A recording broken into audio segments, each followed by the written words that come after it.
welcome back to another week of Behind the Lens. I'm Debbie Elias, film critic, creator, and host of Behind the Lens, where we go behind the lens and below the line with those movers and shakers, those film and TV and streaming makers, the producers, directors, writers, actors, cinematographers, production designers, costume designers, film editors, sound editors, mixers, designers, the VFX gurus, composers, stuntmen and women, and so many more. And you all know how much I love film and how much I like to talk. So it's an absolute joy to give you a front row seat to the who, what, where, when, why, and how of movie making with these interviews. And give you a little look into the future right now. I just mentioned stuntmen and women. Well, later this week, I'm interviewing Andy Ruck, who is a stunt coordinator on 2 major series and is being pushed for Emmy Awards consideration. So I'm talking to Andy later this week, which means you're going to get to hear that interview down the line. So, as promised, I teased you last week. Get out the history books. You know, history excites me, as does authenticity. And this week, we're talking all about the religious-themed historical drama, A Great Awakening. Brought to us by director and co-writer Joshua Enck and those terrific folks at Sight and Sound in Lancaster, Pennsylvania. A Great Awakening tells the true story of the unlikely friendship between George Whitefield and Benjamin Franklin, which resulted in one of the most defining moments in American history, the American Revolution. The film is enlightening, eye-opening, engrossing, and entertaining, beyond immersive.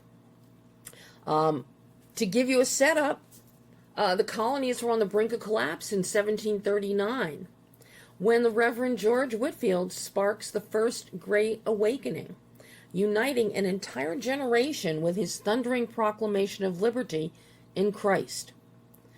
In a miraculous turn of events, one of Whitefield's closest friends and greatest promoters becomes none other than Benjamin Franklin.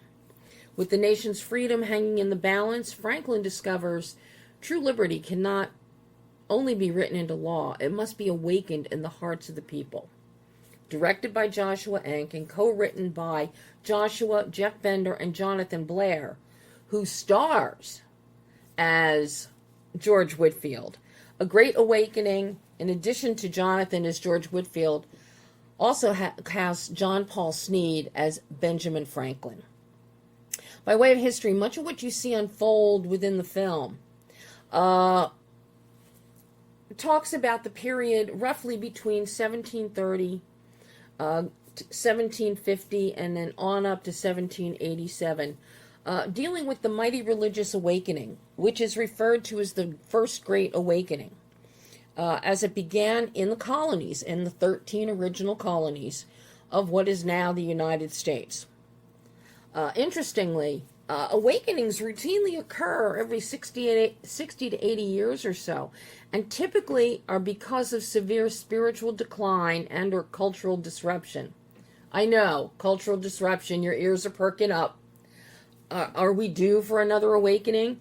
Over the course of the U.S. history, there have been 4 Great Awakenings. The First Great Awakening, which is the subject of this film, A Great Awakening, and George Whitefield, and it focused on individual piety, personal salvation. The Second Great Awakening, which was at the tail end of the 1700s, lasting until about 1840s or 50s. That's when camp meetings and new religious denominations started appearing in the United States. The Third Great Awakening, the prayer meeting revivals, and that because it was depressed times then in the mid 1800s. So people needed something to hold on to, and this prompted the Third Great Awakening. And then we get the Fourth Great Awakening, which was really 1960s and 70s, associated with the Jesus movement, cultural shifts, Those hot pants and LSD, that'll do it every time. But we're focusing on the First Great Awakening with this film. And it came in waves over many years and actually served as the impetus and connective tissue that united the colonists and definitively led to the Revolutionary War. Now, it has been said, and has been proven, this is fact-based, Reverend George Whitefield and Benjamin Franklin were, quote-unquote, the lightning in the lightning rod that served as the tip of the spear of this awakening. Whitefield through his preaching and Franklin through his newspapers, which covered all of Whitefield's preaching throughout the colonies, and because of Franklin's printing press and his print shop, he printed all of the announcements about Whitefield appearances and all of Whitefield's sermons, which is very important because all of that has been preserved. And that was the basis of the research for this film. Interestingly, now remember, we're back in the 1730s. There was no internet, there was no phone, there was no electricity yet, although Ben Franklin was working on it. Transportation was by horse or horse-drawn something. Yet, over 15% of the colonists came to the faith in Christ, which dramatically affected the moral, spiritual, and political landscape of those early days.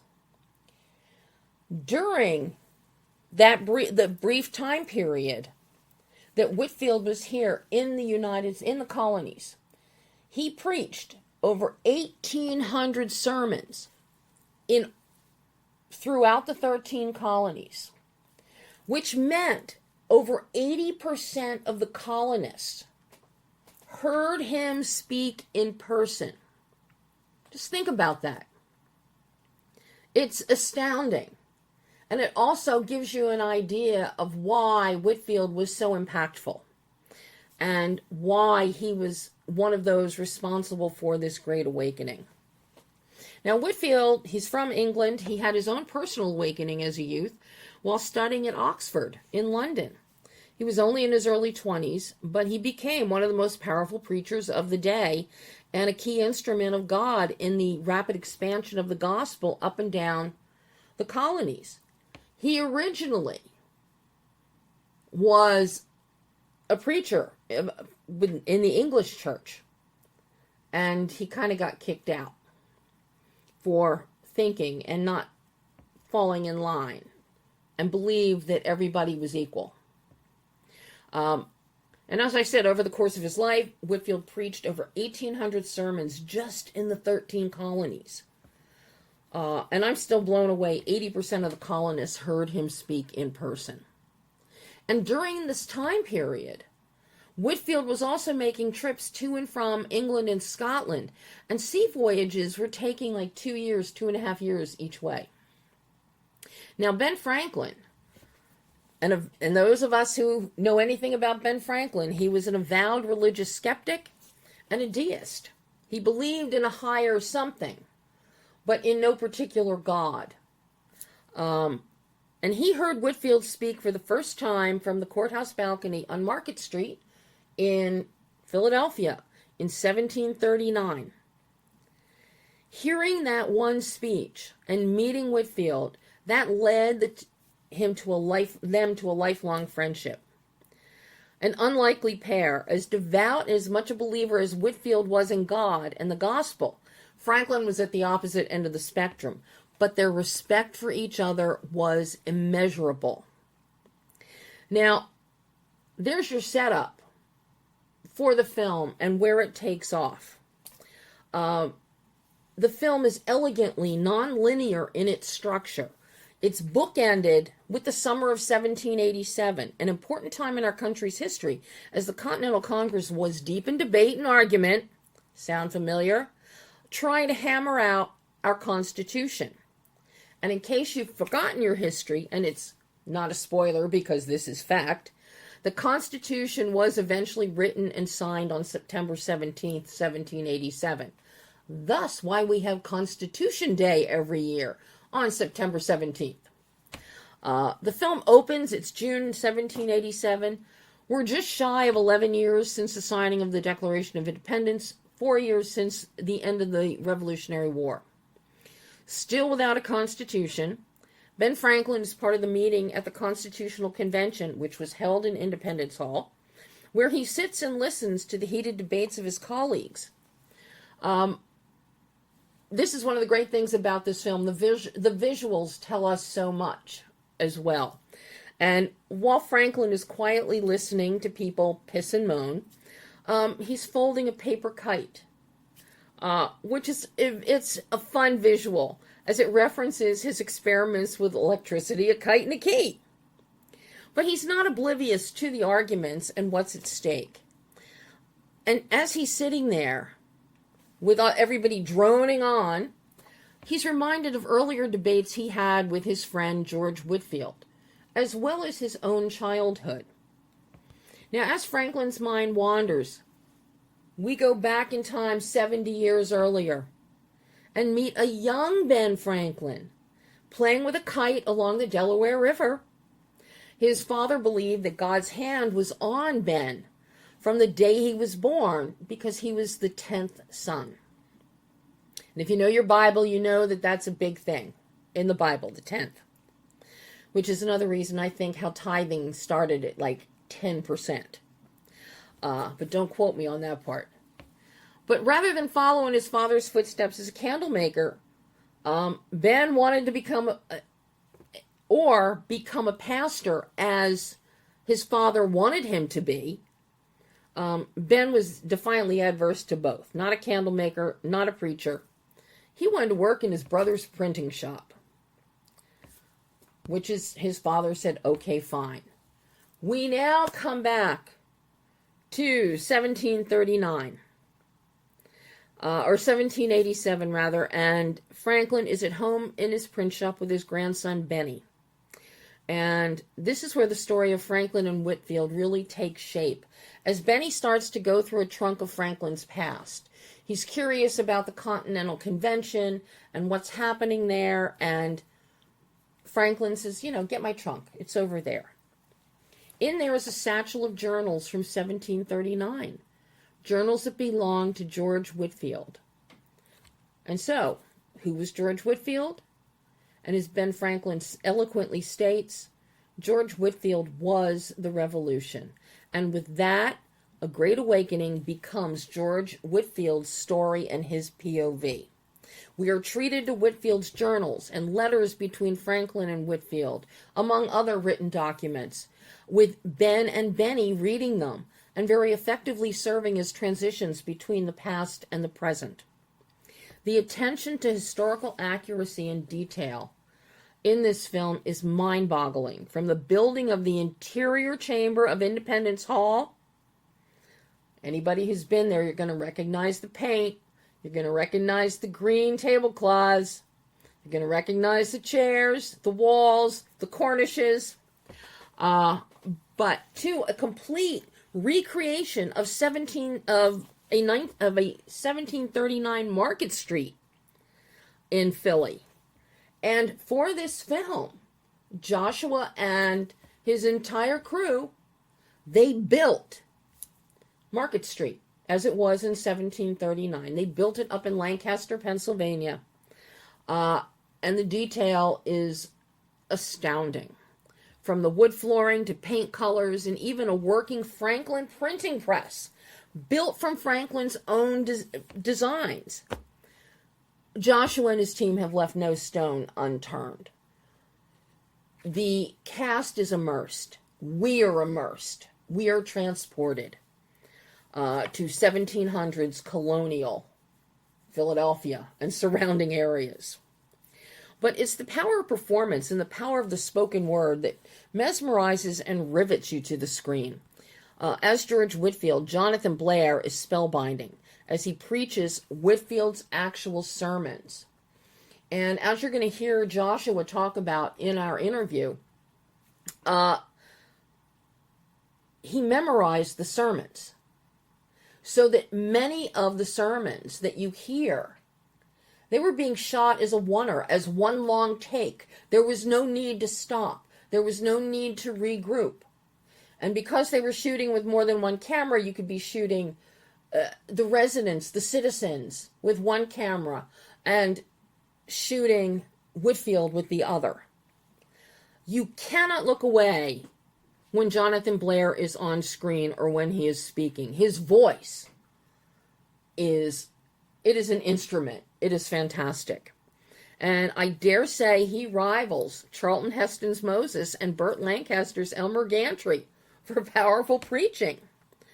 Blair's passion and conviction immerse him in the role and in the story being told, which translates beautifully for us. We believe because he believes.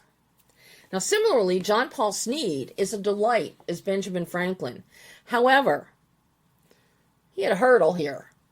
Thanks to Howard Da Silva's indelible, award-winning turn as Franklin on stage and on screen in the film and the play and the musical 1776, Sneed faced the challenge of making his incarnation of Franklin his own. You think of Benjamin Franklin, everybody thinks of Howard Da Silva's performance. But I got to tell you, Sneed succeeds beautifully. He brings a playfulness to scenes where he gets to show off his experiments with electricity. Yes, and I'll put you out of your misery. Yes, including a scene where he is flying a kite in a thunderstorm with a key, and there's a lightning bolt. As well as being he's also a concerned statesman in other scenes, and a loving grandfather yet in others. But put Blair and Sneed together, and they are magnetic. Now, as Franklin did say, he is the lightning rod. Whitefield is the lightning, and the power up above is the source. Now, I got to speak with director and co-writer and founder of Sight and Sound. Sight and Sound Ministries, Sight and Sound TV.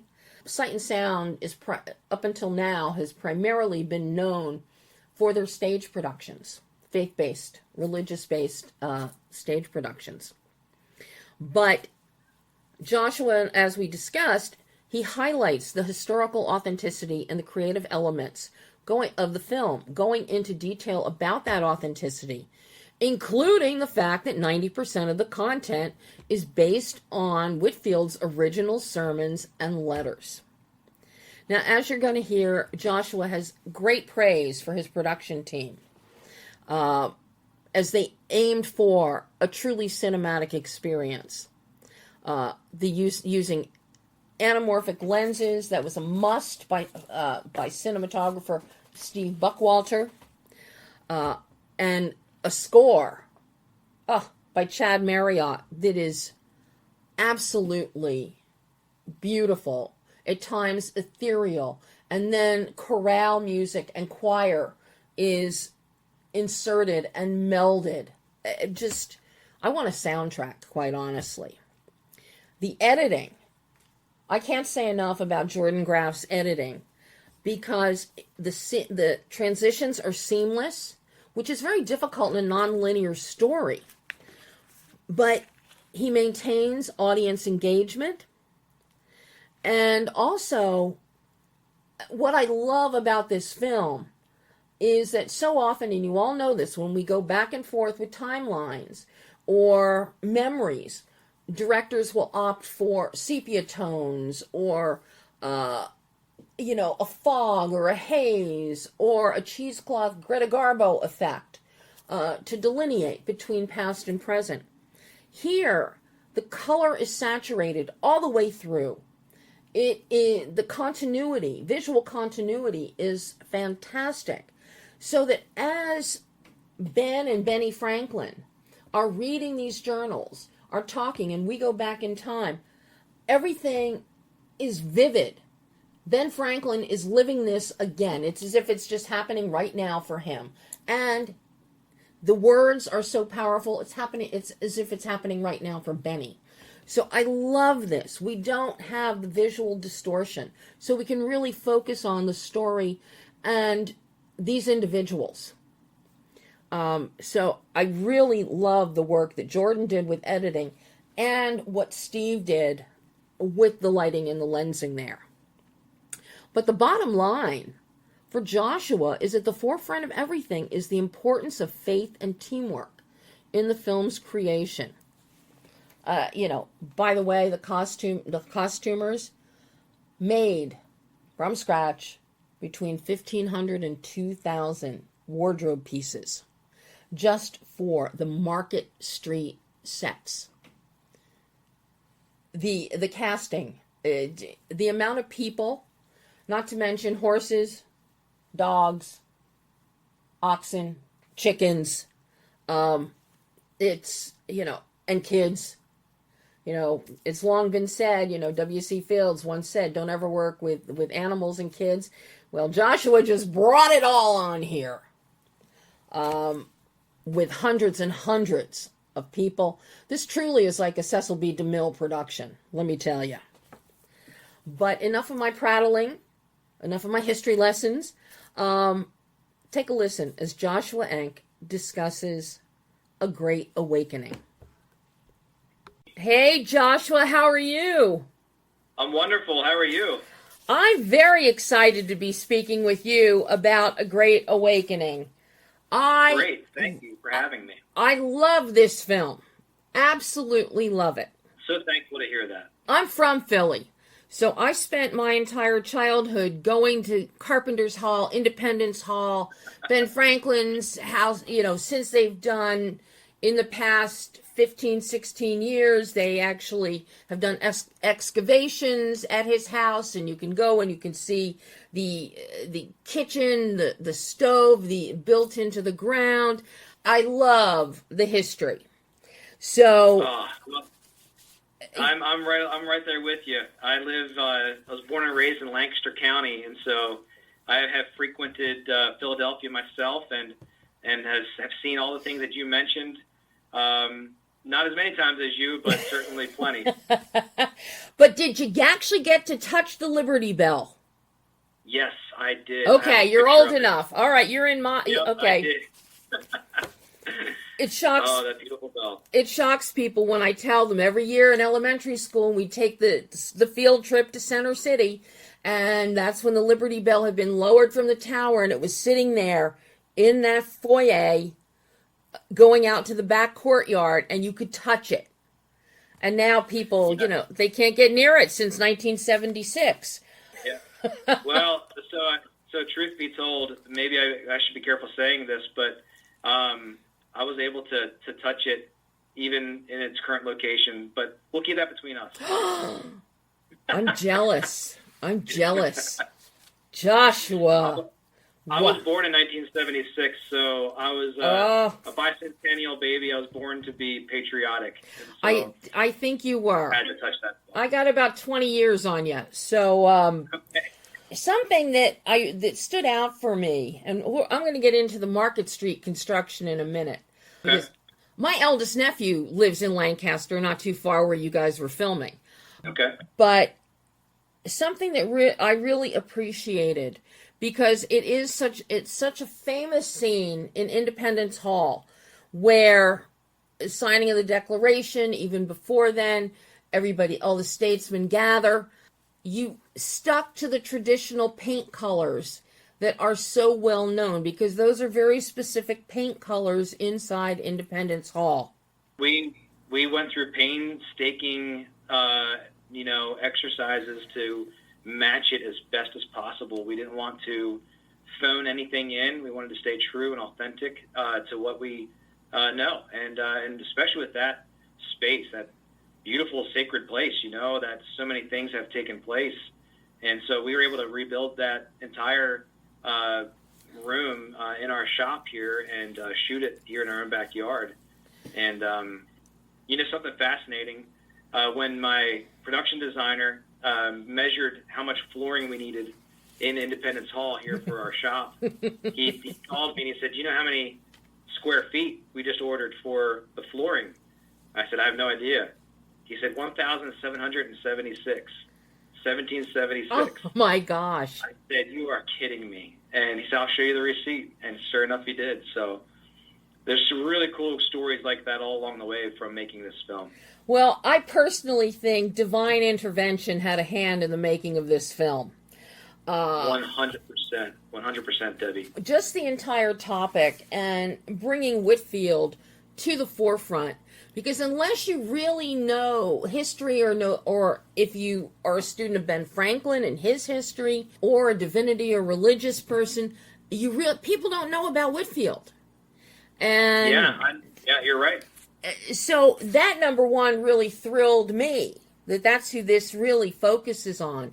Because while Franklin is a big part of this story, you really keep your eye on the ball and keep us in Whitefield's POV. So this is his story, and Franklin becomes a wonderful scene transition interstitial device as he talks with his grandson Benny.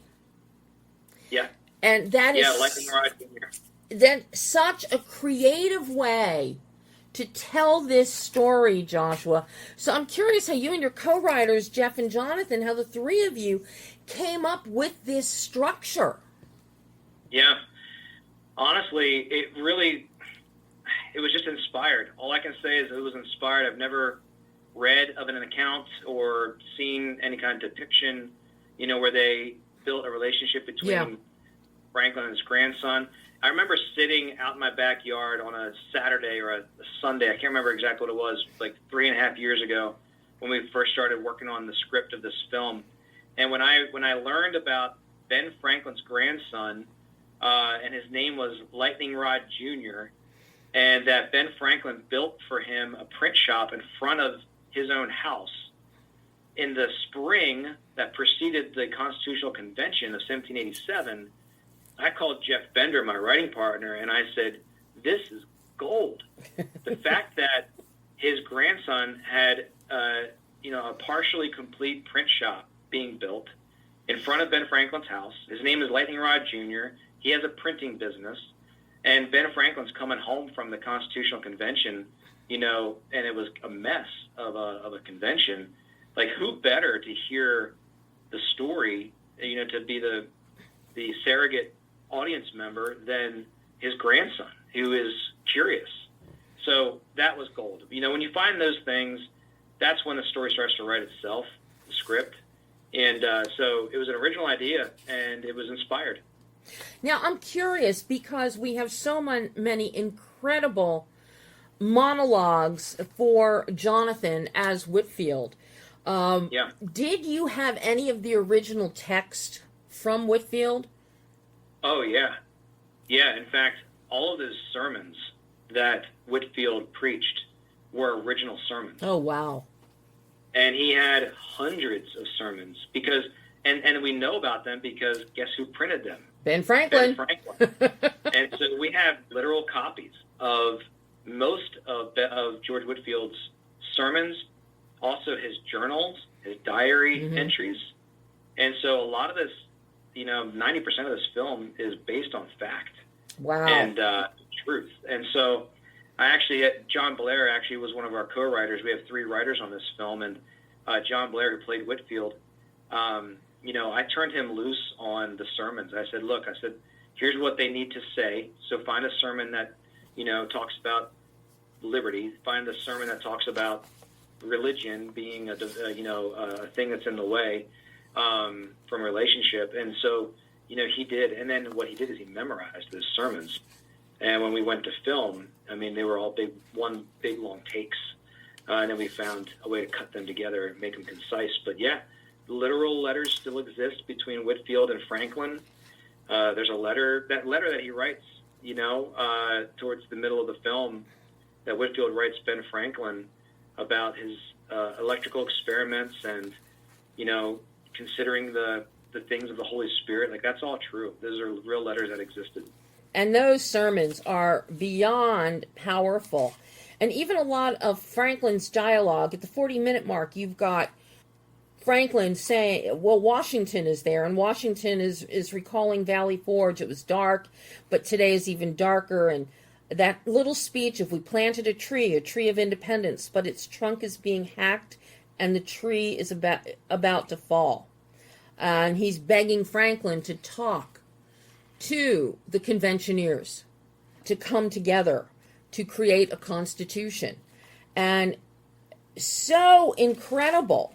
And you follow that up, you cut us back to England, and we see the headspace that Whitefield is in at that point. And the whole idea of choosing to accept Christ and baptism in the river. Just absolutely wonderful back and forth with powerful, powerful dialogue and sermon. And by the time you get to the coal mines, at like the 50-minute mark, my God, Joshua, that one scene, the coal mine scene of the dirtiest and the poorest of the poor, is beyond. Your heart stops watching it. You not only have the words, and Jonathan is just such a powerful speaker. He would rival Elmer Gantry and win every time. But it's production-wise. I look at what Steve Buckwalter does with the lighting and the lensing, and how he picks up sun flares at very key moments, such as when the miners are coming out covered in coal. At the same time, your sound design, Whitefield's words are echoing almost like the voice of God. It made me think of Cecil B. DeMille God talking to Moses in the Ten Commandments. Amazing. That's quite a compliment. Wow. Thank you, Debbie. So you have covered every element of production here to bring this to life.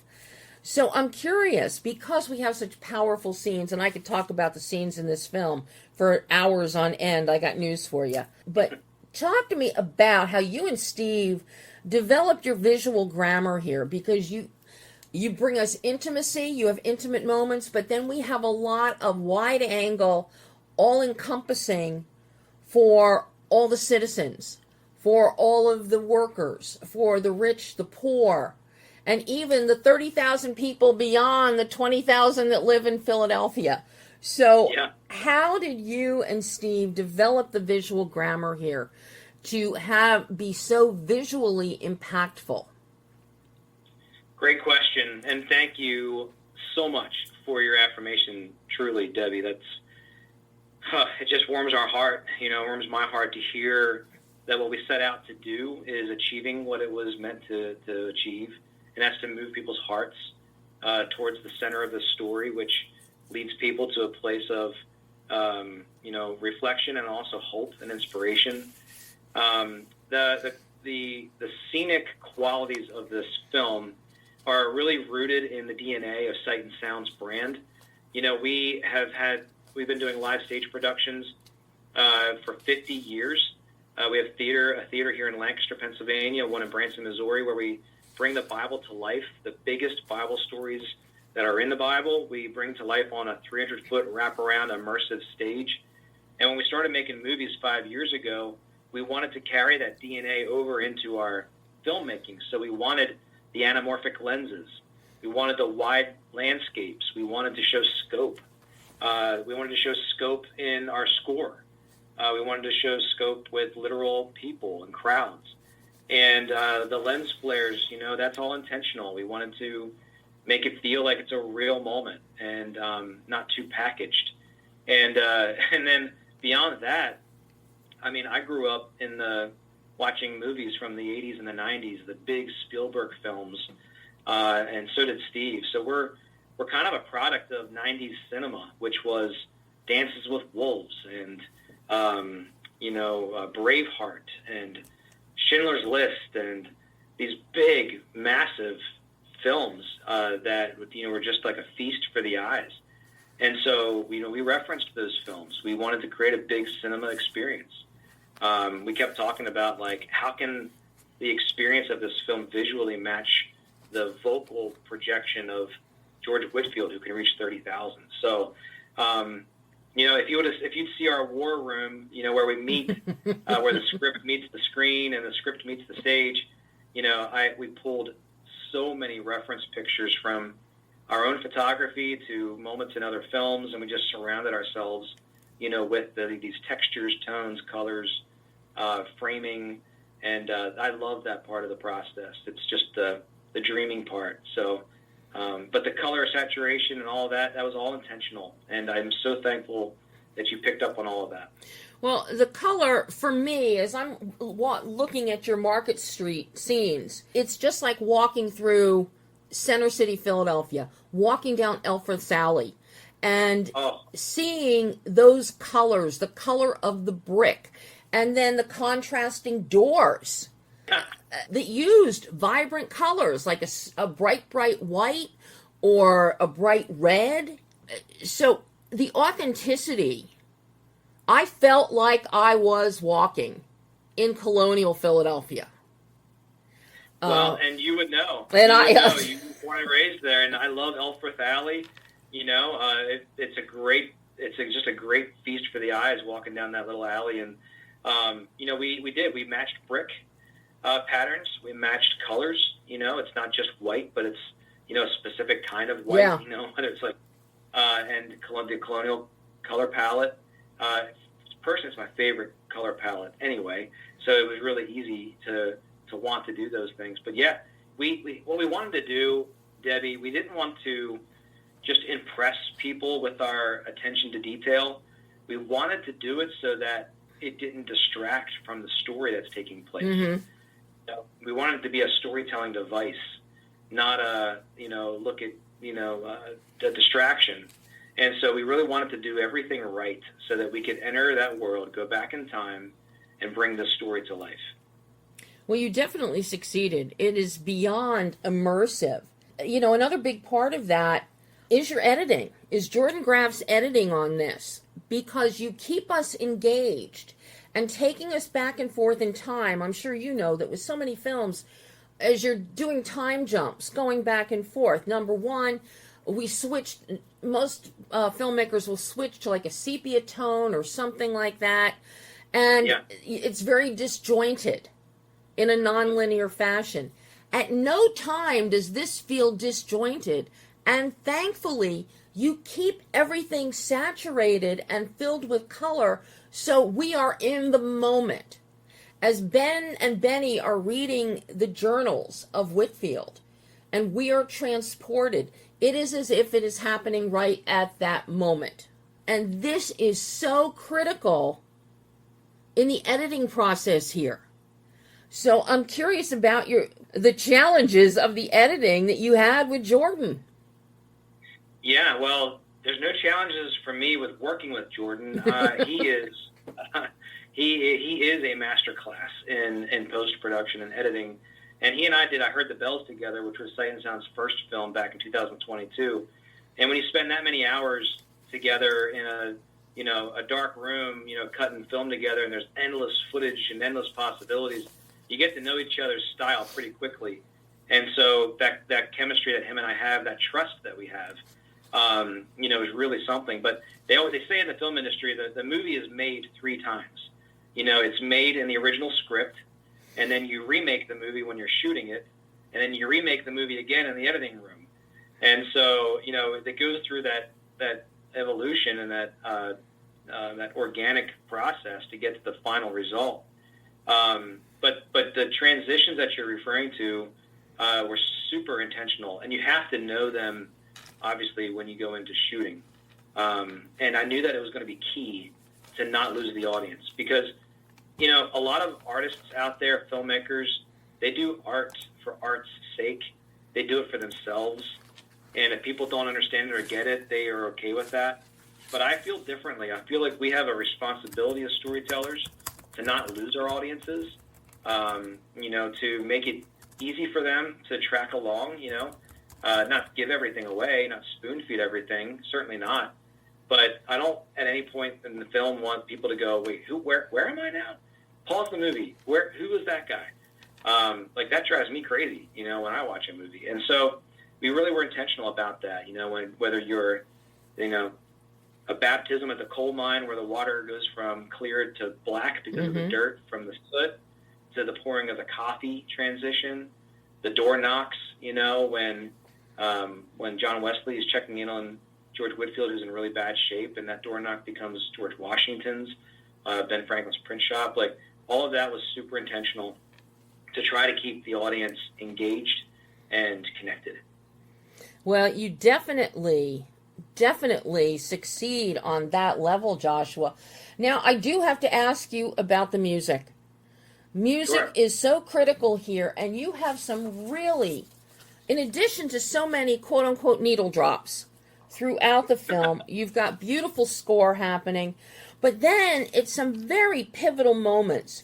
You bring in the music, it's not just a choir, but there are moments where it's almost like an ethereal chorale that we're hearing echoing in the background. What were you looking for musically with this film? I was looking for exactly what we got, and then some. The composer that I worked with, his name's Chad Marriott. He comes to us from England, and he's a big sound guy. Like, he likes the big epic scores, and some of his heroes, would be people who wrote soundtracks for the films that have become part of our lives, Mm-hmm. And so we knew that we wanted a really big score. We wanted a lot of strings, a lot of brass. We wanted a vocal component to it, because I feel like when you have a choir, it's such a otherworldly component to a score. It just really takes you to a very intimate place, a personal place. And so we knew we wanted to incorporate choir. And so when we recorded this score in Nashville, you do the strings and the woodwinds first, and then you do the brass separate, and then you do the vocals separate. And so, when you're recording all of it, you don't have it all put together, but when you finally put it all together, you realize what you have. It's an incredible experience. And so the score was original, super intentional around all of it. I always say sound is half of what you see. Yep. And so we want to create and evoke emotion and feeling just through score. And, man, I'll tell you, when you have an amazing moment about to happen, like when Franklin's about to give that big famous speech at the convention at the end of this film, and you hear that English horn come Mm-hmm. in, it's just like, okay, your soul, there's something spiritual that happens, with your soul when it's the right music at the right time, creating and evoking the right mood and feeling that nothing else can do. And so that's what we strived for, was, not impressive music, but the right music. Well, you definitely have it there. And the instrumentation, as you said, is just so critical and works so well. Now, I know before Maggie disconnects me, I love her to pieces, but I know she's going to do it to me.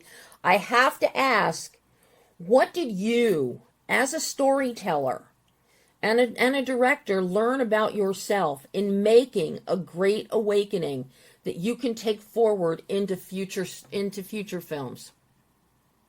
That's easy. Lean not on your own understanding, but in all ways acknowledge God, and He will direct your path. That's a verse that I always knew from the Bible, but it's become even more real to me now, because I think especially creatives and artists, they think that the greatest ideas need to come from them, and they need to be the curator of them and then the caretaker of those ideas and force those ideas to happen. But for me, it was about being inspired by my faith in Christ, and then having a team around me that shares that vision, and not making it about ourselves, but making it about the story that's meant to be told. There's an acronym that I've used often, which is the word EGO, EGO, stands for edging God out. And with this film, every detail of it, we didn't want to do that. We didn't want to make it about ourselves, how cool we are and how good we can be, but we wanted to point people toward something beyond ourselves, which we believe is the Lord. Well, I think you definitely succeeded in that, and you did it without being preachy and slamming conversion down people's throats, which, as you know, can happen. On the receiving end of that, and unfortunately probably have been on the leading edge of that as well at times. But I really sincerely appreciate you saying that, Debbie. Thank you. Thank you so much, Joshua, and I hope we get to chat again in the future. Spread the word. April 3rd. The movie comes out this weekend. Good Friday. Yep. Thank you. And that was Joshua Enck talking about all things A Great Awakening. And you can see the film for yourselves right now in theaters. I think it's playing in 1,289 theaters across the country right now. It just opened this past Friday for Easter weekend. But that's it for today's show. I'll be back next week with more interviews and film discussions. And as I mentioned at the top, be on the lookout for my interviews on the website and here on the podcast for Emmy Awards consideration. I've already got 2 big ones scheduled this week with more to come. Plus, I've got a chat tomorrow with director Ben Wheatley that I'm very excited about because we're going to talk about his new film starring Bob Odenkirk called Normal. It is a must-see film. I'll just tell you that. But make sure you check out BehindTheLensOnline.net. A lot of new content, new interviews, new movie reviews, including my full review of A Great Awakening. And don't forget, hitting theaters wider this week, Hamlet. Don't tell me you don't like Shakespeare. I'm not the biggest fan of Shakespeare, but I got to tell you, that movie is so well done. Directed by Anil Karia, written by Michael Leslie. My review is already up on the website for Hamlet. And my interview with Anil, I was lucky enough to get an interview with him just the other day. So that will be up probably by the time you hear this show. So there's a lot in theaters. There's a lot going on. And don't forget to look up in the sky and follow Artemis, the adventures of Artemis 2.